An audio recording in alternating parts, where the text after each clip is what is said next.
आपको ब्लैकबेरी का वो QWERTY कीबोर्ड वाला फोन याद है? शायद मेरे जैसे लाखों मिलेनियल्स ने BBM का इस्तेमाल किया होगा।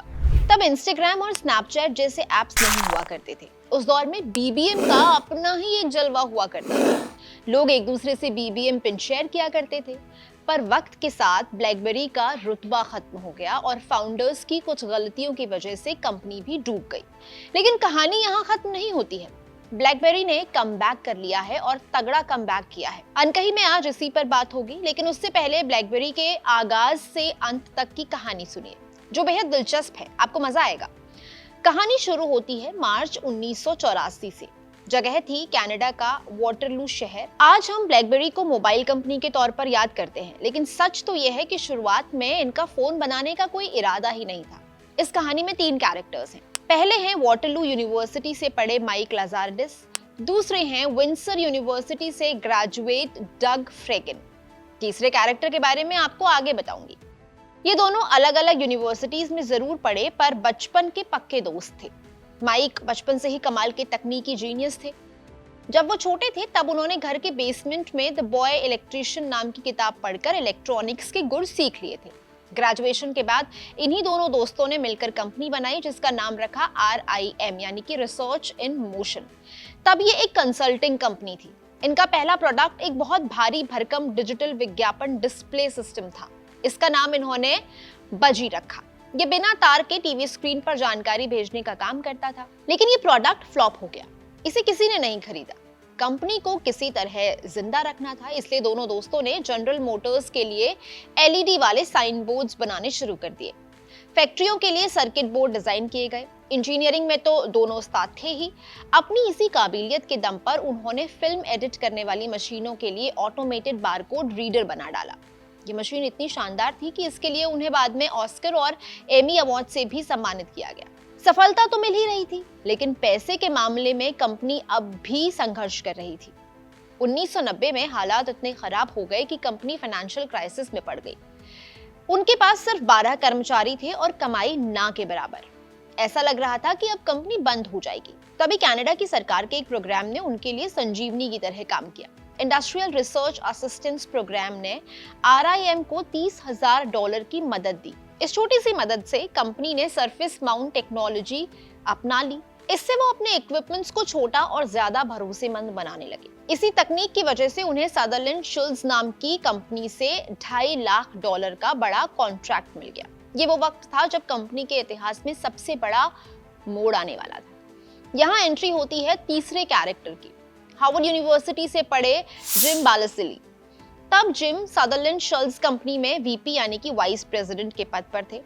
सदरलैंड शुल्ट्ज माइक और डग की तकनीक से इतनी प्रभावित थी कि वो RIM को खरीदना चाहते थे। इसी अधिग्रहण की बातचीत को आगे बढ़ाने के लिए जिम RIM के ऑफिस पहुंचे और उनकी मुलाकात माइक से हुई। हालांकि माइक कंपनी बेचने के लिए तैयार नहीं हुए, पर इस बातचीत के दौरान उल्टा माइक ने जिम को RIM में पार्टनर के तौर पर शामिल होने का ऑफर दे दिया। शुरुआत में जिम ने मना कर दिया था, लेकिन किस्मत को कुछ और मंजूर था। जो सदरलैंड शुल्ट्ज कंपनी RIM को खरीदना चाहती थी, वो खुद बिक गई। इसलिए 1992 में जिम ने भी नौकरी छोड़ दी। जिम को RIM के भविष्य पर इतना भरोसा था कि उन्होंने अपना घर गिरवी रख दिया और कंपनी में $2.5 लाख कैनेडियन डॉलर्स लगा दिए, जो भारतीय रुपयों में बनते थे 53,60,000 के आसपास। जिम बालासिली अब माइक के साथ RIM के CEO बन गए। कंपनी में सभी के कामों का बंटवारा हुआ। माइक टेक्नोलॉजी और इंजीनियरिंग संभालते थे। जिम ने मार्केटिंग और फाइनेंस का जिम्मा उठाया, जबकि कंपनी के को-फाउंडर डग फ्रेगिन हार्डवेयर और मैन्युफैक्चरिंग देखा करते थे। इसके बाद कंपनी ने एरिक्सन और जनरल मोटर्स से पैसा जुटाया और वायरलेस तकनीक की तरफ कदम बढ़ाया। 1996 में इन्होंने इंटरैक्टिव पेजर 900 नाम से अपना पहला कम्युनिकेटर लॉन्च किया, लेकिन असली क्रांति 3 साल बाद हुई। 1999 में कंपनी ने RIM 850 नाम का एक ऐसा डिवाइस बाजार में उतारा जिसने दुनिया के संवाद करने के तरीके को ही बदल दिया। ये देखने में तो पेजर जैसा ही था, लेकिन इसमें पहली बार पूरा QWERTY कीबोर्ड दिया गया था, यानी कि वैसा ही कीबोर्ड जैसा कंप्यूटर में होता है। इसकी सबसे बड़ी खासियत थी पुश ईमेल टेक्निक। इससे पहले अगर किसी को ईमेल पढ़ना होता था तो उसे कंप्यूटर के सामने बैठकर सर्वर से ईमेल को खुद पुल करना पड़ता था, लेकिन इस छोटे से डिवाइस ने सर्वर से ईमेल को सीधा लोगों की हथेली तक पहुंचाना शुरू कर दिया। ये फोन हमेशा इंटरनेट से जुड़ा रहता था और तब यही सबसे बड़ी दिक्कत थी। दरअसल 1990 के दशक में मोबाइल नेटवर्क बहुत कमजोर थे और वो सिर्फ टेक्स्ट पेजर के लिए ही बने थे, ईमेल डेटा के लिए नहीं। इस परेशानी को हल किया गया। माइक ने इसे हल किया। उन्होंने डेटा को कंप्रेस करके इतना छोटा कर दिया था कि वो कमजोर नेटवर्क पर भी आसानी से चल सकता था। उस वक्त यही ब्लैकबेरी की सफलता का असली राज था। इसलिए RIM 850 कॉर्पोरेट जगत के लिए किसी जादू से कम नहीं था। लोग अपनी कार में बैठकर या किसी मीटिंग के बीच में ही ईमेल पढ़ लिया करते थे और उनका जवाब दे दिया करते थे। दिलचस्प बात यह है कि तब तक इस डिवाइस का नाम ब्लैकबेरी नहीं था। नाम कैसे पड़ा, ये किस्सा भी मजेदार है। 1999 में ही RIM ने अपनी ब्रांडिंग के लिए लेक्सिकॉन ब्रांडिंग नाम की एजेंसी को काम सौंपा। जब एजेंसी ने इस काले रंग के डिवाइस और इसके छोटे छोटे बटनों को ध्यान से देखा तो उन्हें लगा कि ये तो बिल्कुल स्ट्रॉबेरी के छोटे छोटे बीजों की तरह दिख रहा है। और क्योंकि इस फोन का रंग काला था, इसलिए इसका नाम पड़ गया ब्लैकबेरी। पर कंपनी का नाम तब भी RIM ही रहा, सिर्फ फोन ब्लैकबेरी के नाम से आने लगे। ब्लैकबेरी की कामयाबी का कारण सिर्फ उसका हार्डवेयर या कीबोर्ड नहीं था, उसकी असली ताकत उसका सॉफ्टवेयर था। खास तौर पर उनका ब्लैकबेरी एंटरप्राइज सर्वर, जिसे BES भी कहा जाता था। ये एक ऐसा अभेद्य किला था जिसे कोई हैकर नहीं तोड़ सकता था। फोन से सर्वर तक जाने वाला हर एक ईमेल और कैलेंडर का data military grade encryption technique से सुरक्षित होता था। इसका मतलब है कि कोई भी बाहरी इंसान मैसेज नहीं पढ़ सकता था, यहाँ तक कि कंपनी खुद भी अपने ग्राहकों के मैसेज नहीं पढ़ सकती थी। यही वजह थी कि अमेरिका के रक्षा विभाग से लेकर दुनिया भर की सेनाओं और सरकार ने ब्लैकबेरी पर आंख मूंद कर भरोसा किया। अमेरिका के पूर्व राष्ट्रपति बराक ओबामा को तो इस फोन की ऐसी आदत लग गई थी कि राष्ट्रपति बनने के बाद भी उन्होंने सुरक्षा प्रोटोकॉल से लड़कर खास बदलावों के साथ ब्लैकबेरी को अपने पास रखा। धीरे धीरे ब्लैकबेरी युवाओं और हॉलीवुड की मशहूर हस्तियों के लिए स्टेटस सिंबल बन गया। इस फोन की लोगों को ऐसी लत लग गई थी कि वो सोते जागते खाते पीते बस उसके बटन दबाते रहते थे। समाज में इस लत का नाम रखा गया क्रैकबेरी। इसी दीवानगी को और बढ़ाने के लिए अगस्त 2005 में कंपनी ने एक ऐसा प्रोडक्ट यानी कि ऐप लॉन्च किया जिसने पूरी दुनिया को अपना दीवाना बना दिया। वो था ब्लैकबेरी मैसेंजर, जिसे हम सब BBM के नाम से जानते हैं। आज हम लोग इंस्टेंट मैसेजिंग के लिए बहुत सारे ऐप इस्तेमाल करते हैं, लेकिन उस वक्त BBM अपने आप में एक अजूबा था। ये बहुत तेज था और सबसे बड़ी बात बेहद सुरक्षित था। युवा पीढ़ी के बीच ये इतना पॉपुलर हुआ कि लोग फोन नंबर नहीं बल्कि आपका BBM पिन शेयर किया करते थे। जब कोई BBM से मैसेज भेजता था तो वहां पर D&R लिखा आता था, यानी कि मैसेज डिलीवर भी हो गया है और उसे पढ़ भी लिया गया है। वो रियल टाइम एहसास उस दौर के यूजर्स के लिए बहुत स्पेशल हुआ करता था। सब इतना बेहतरीन चल रहा था कि ब्लैकबेरी को लगने लगा अब उन्हें कोई नहीं पछाड़ सकता। कंपनी का रुतबा और मुनाफा इतना तेजी से बढ़ा कि करोड़ों डॉलर का नुकसान भी उनके लिए कोई मायने नहीं रखता था। 2006 में उन पर पेटेंट के उल्लंघन का मुकदमा हुआ। NTP नाम की कंपनी ने उन पर अपनी वायरलेस ईमेल तकनीक चुराने का केस कर दिया। मामला इतना बढ़ गया कि अमेरिकी अदालत ने ब्लैकबेरी को सर्विस बंद करने की चेतावनी दे दी। आखिरकार अपनी सर्विस बचाने के लिए कंपनी को अदालत के बाहर समझौता करना पड़ा। इसके एवज में ब्लैकबेरी ने $612.5 मिलियन यानी कि करीब 2,800 करोड़ रुपए की भारी भरकम रकम चुकाई। ये रकम इतनी बड़ी थी कि कोई और कंपनी होती तो दिवालिया हो जाती, पर ब्लैकबेरी ने बिना किसी परेशानी के ये पैसा चुका दिया। और फिर आया साल 2007, जिसने हमेशा के लिए मोबाइल बाजार की दिशा बदल दी। एप्पल के फाउंडर स्टीव जॉब्स ने 9 जनवरी 2007 को दुनिया का पहला आईफोन लॉन्च किया, बिना किसी फिजिकल कीबोर्ड के, पूरा टच स्क्रीन फोन। यह अपने आप में बहुत बड़ी क्रांति थी। लेकिन जब ब्लैकबेरी के CEO माइक और जिम ने ये फोन देखा तो उन्होंने इसे खारिज कर दिया। उन्हें लगा कि ये तो बस एक खिलौना है। उनका अहंकार इतना बड़ा था कि उन्होंने सोचा कॉर्पोरेट जगत का कोई भी गंभीर इंसान कांच की स्क्रीन पर टाइप करना पसंद नहीं करेगा। लेकिन वो बहुत बड़ी गलतफहमी में थे। लोगों को आईफोन पसंद आने लगा। तभी कंपनी के को-फाउंडर और वाइस प्रेसिडेंट ऑफ ऑपरेशंस डग फ्रेगिन ने इस्तीफा दे दिया और इंडस्ट्री से रिटायर हो गए। साथ ही उन्होंने कंपनी में मौजूद अपने शेयर्स भी बेच दिए। उस वक्त ब्लैकबेरी अपने सबसे ऊंचे मुकाम पर थी, इसलिए डग को भारी भरकम रकम मिली। देखा जाए तो एप्पल ने ब्लैकबेरी को पहला झटका जरूर दिया, पर कंपनी के मोबाइल साम्राज्य को हिलाया गूगल के एंड्रॉइड ने। 23 सितंबर 2008 को जब दुनिया का पहला कमर्शियल एंड्रॉइड फोन लॉन्च हुआ, तब ब्लैकबेरी ने उसे पूरी तरह से नजरअंदाज कर दिया, जैसे नोकिया को किया था। ठीक वैसे ही गूगल ने ऐसा टच स्क्रीन ऑपरेटिंग सिस्टम पेश किया जिसे सैमसंग और मोटोरोला जैसी कई कंपनियों ने तुरंत अपना लिया और बाजार में हर बजट के फोन्स नजर आने लगे। एंड्रॉइड की असली ताकत उसके हजारों नए ऐप्स थे जिन्हें बनाने के लिए दुनिया भर के डेवलपर्स जुट गए थे, जबकि ब्लैकबेरी के प्लेटफॉर्म पर वही गिने चुने ऐप्स थे। एंड्रॉइड फोन्स आईफोन और ब्लैकबेरी दोनों के मुकाबले सस्ते थे, इसलिए उस तरफ लोगों का ध्यान ज्यादा गया। बाजार का रुख बदलते देख अमेरिका की टेलीकॉम कंपनी वेरिजॉन में खलबली मच गई, क्योंकि उस वक्त वेरिजॉन ब्लैकबेरी का बड़ा नेटवर्क प्रोवाइडर था। उन्होंने कंपनी पर दबाव डाला कि वो जल्द से जल्द टच स्क्रीन वाला फोन लॉन्च करें ताकि आईफोन के बाजार को खत्म किया जा सके और उसे बाजार से गायब किया जा सके। इसी दबाव और जल्दबाजी में 2008 में ब्लैकबेरी ने अपना पहला टच स्क्रीन फोन लॉन्च किया। इसका नाम था ब्लैकबेरी स्टॉर्म। ये आईफोन किलर के तौर पर बाजार में उतारा गया था, पर इनोवेशन के नाम पर बड़ी तबाही साबित हुआ। एप्पल जैसी साधारण टच स्क्रीन देने के बजाय ब्लैकबेरी ने इसमें शॉर्ट प्रेस नाम की अजीब सी तकनीक डाल दी। स्क्रीन पर कुछ भी टाइप करने के लिए पूरी स्क्रीन को नीचे की तरफ जोर से दबाना पड़ता था। ये फोन इस्तेमाल करने में इतना खराब था कि इसके किनारों पर टाइप करना लगभग नामुमकिन था। इसके अलावा स्क्रीन और बॉडी के बीच की खाली जगह में धूल फंस जाती थी, जिससे स्क्रीन जाम हो जाती थी। नतीजा ये हुआ कि जो 10 लाख फोन बेचे गए थे वो सभी ग्राहकों ने वापस कर दिए। इस फ्लॉप डिवाइस की वजह से वेरिजॉन को भारी भरकम नुकसान उठाना पड़ा। इसकी भरपाई के लिए उन्होंने RIM पर लगभग $500 मिलियन के नुकसान का दावा ठोक दिया। सबसे हैरानी की बात तो ये थी कि जब कंपनी मुश्किलों से गुजर रही थी, तब उसके CEO जिम बाल्सिली का ध्यान कहीं और था। वो उस वक्त कैनेडियन नेशनल हॉकी लीग की टीम खरीदना चाहते थे और उनका सारा फोकस इसी टीम को खरीदने की कानूनी लड़ाइयों में लग रहा था। जब किसी कंपनी का मुखिया ही भटका हुआ हो तो उसका डूबना तो तय हो जाता है। ब्लैकबेरी के साथ भी यही हुआ। एप्पल और एंड्रॉइड ने तो सिर्फ झटका दिया था, कंपनी का कबाड़ा तो खुद ब्लैकबेरी ने किया। शुरुआत में मैंने इनके मैसेंजर यानी कि BBM की बात की थी, जो बिना किसी शक के बहुत बढ़िया प्रोडक्ट था, लेकिन कंपनी ने इसे बंद इकोसिस्टम बनाकर रखा और यही ताबूत में आखिरी कील साबित हुआ। दरअसल BBM का इस्तेमाल सिर्फ वही कर सकता था जिसके पास ब्लैकबेरी का फोन हो। उस दौर में SMS के पैसे लगते थे, जबकि BBM बातचीत का सबसे सस्ता और बेहतरीन जरिया था। कंपनी को लगता था लोग सिर्फ BBM चलाने के लिए उनके महंगे फोन खरीदते रहेंगे।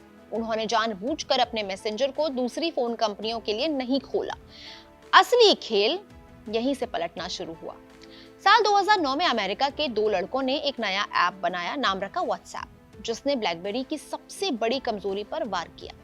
इसमें कोई पिन नहीं मांगना पड़ता था, ये सीधे फोन नंबर से चलता था और सबसे बड़ी ताकत ये क्रॉस प्लेटफॉर्म था, यानी कि किसी के पास कोई सा भी फोन हो, इससे फर्क नहीं पड़ता था। चाहे आईफोन हो, एंड्रॉइड हो या नोकिया का पुराना सिम्बियन OS, WhatsApp पर सब चलता था।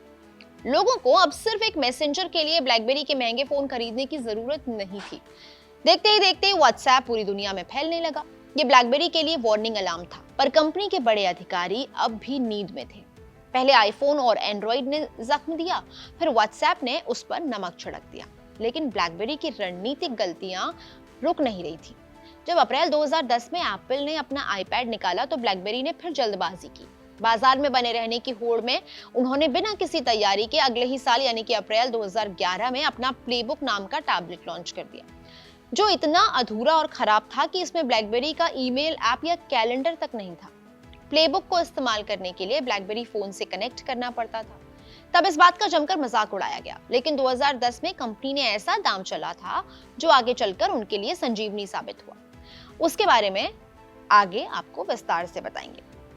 तो एक तरफ लोग ब्लैकबेरी के फोन छोड़ रहे थे और दूसरी तरफ उनके लिए नया बवंडर खड़ा हो गया। इस बार खतरा किसी कंपनी से नहीं बल्कि दुनिया की बड़ी सरकारों से था। ब्लैकबेरी की जो सबसे बड़ी ताकत थी यानी उनकी अभेद्य सुरक्षा, वही उनके गले की फांस बन गई। भारत, UAE और सऊदी अरब की सरकारों ने ब्लैकबेरी के खिलाफ मोर्चा खोल दिया। उनकी शिकायत थी कि आतंकवादी और अपराधी ब्लैकबेरी मैसेंजर का इस्तेमाल कर रहे हैं, लेकिन सरकार उनके मैसेजेस ट्रैक नहीं कर पा रही है। ब्लैकबेरी का सारा डेटा उनके कनाडा वाले सर्वर से गुजरता था और इतना तगड़ा एन्क्रिप्टेड होता था कि उसे डिकोड करना किसी के बस की बात नहीं है।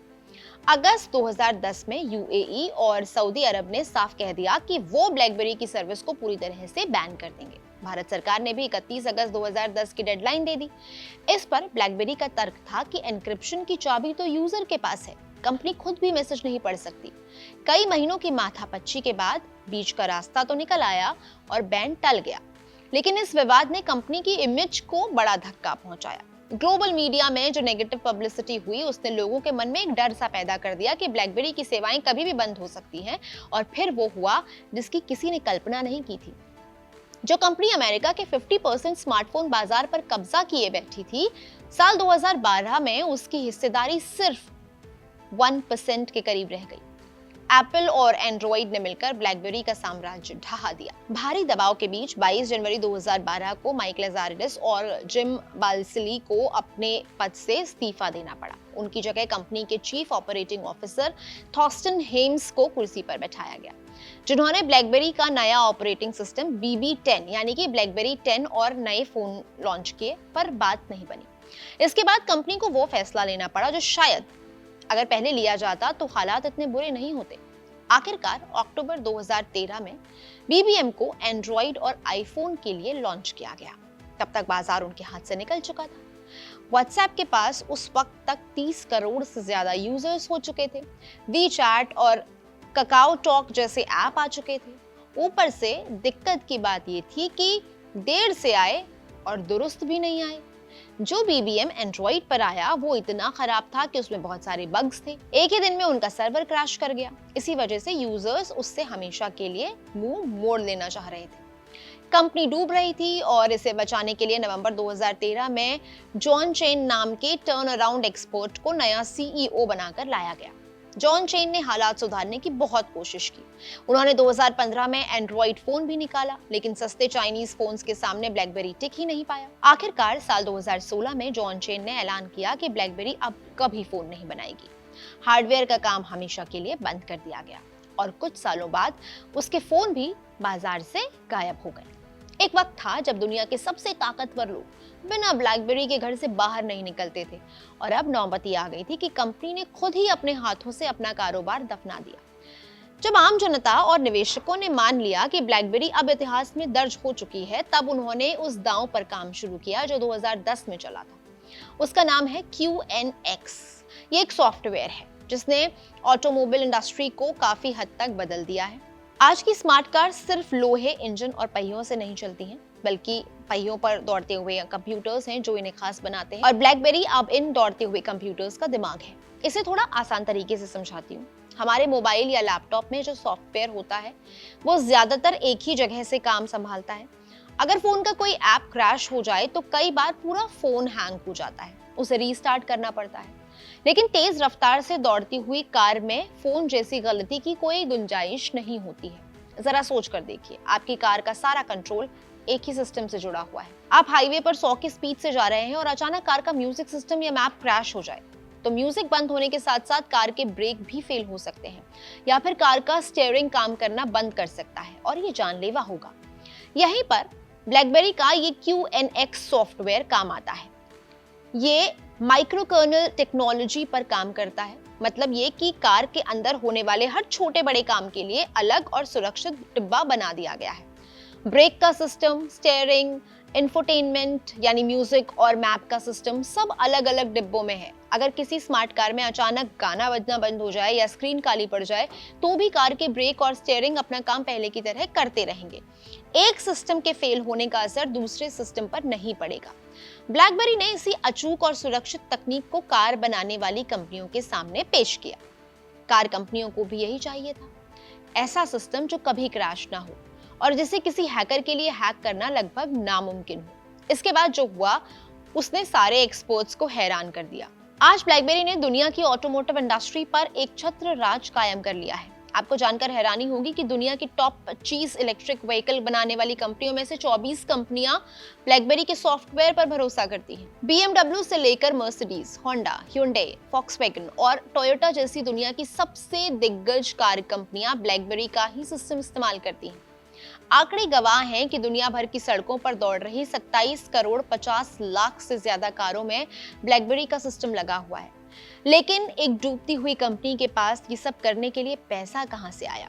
ये कहानी का एक और बेहद दिलचस्प हिस्सा है।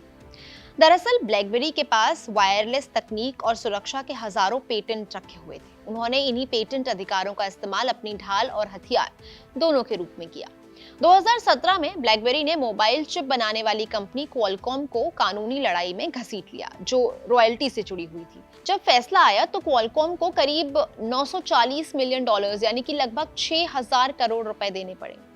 ये इतना बड़ा जैकपॉट था जिसने ब्लैकबेरी को फिर से खड़ा होने की ताकत दी। कंपनी की नई लीडरशिप ने काम करने के तरीके को बदल दिया। उन्होंने प्रोजेक्ट इम्प्यूरियम नाम से नई रणनीति लागू की, जिसने गैर जरूरी खर्चों में कटौती की और सिर्फ मुनाफा देने वाले साइबर सिक्योरिटी और इंटरनेट ऑफ थिंग्स के काम पर ध्यान लगाया। यही वजह है कि आज ब्लैकबेरी के पास सिर्फ कार कंपनियों से मिलने वाली रॉयल्टी का 950 मिलियन डॉलर का बैकलॉग पड़ा हुआ है। यानी जैसे जैसे कारें बनती जाएंगी, ब्लैकबेरी के खाते में करोड़ों डॉलर्स आते जाएंगे। ये ऐसा सुरक्षित और टिकाऊ मॉडल है जिसने ब्लैकबेरी को भारी घाटे से निकालकर मुनाफे वाली कंपनी बना दिया। तो अगली बार जब कोई आपसे कहे कि ब्लैकबेरी खत्म हो चुकी है, उनको ये वीडियो जरूर भेजिएगा। ब्लैकबेरी का सफर हमें सिखाता है कि सफलता के शिखर पर पहुंचकर कभी अहंकार नहीं करना चाहिए, लेकिन अगर आप गिर भी जाएं तो अपनी असली ताकत को पहचानकर फिर से शानदार वापसी की जा सकती है। ब्लैकबेरी खत्म नहीं हुई है, वो मरी नहीं है, वो बस हमारे हाथों से निकलकर कार्स, मशीन्स और साइबर सिक्योरिटी में साइलेंट गार्जियन बन गई है। उम्मीद है आपको ब्लैकबेरी की अनकही कहानी पसंद आई होगी।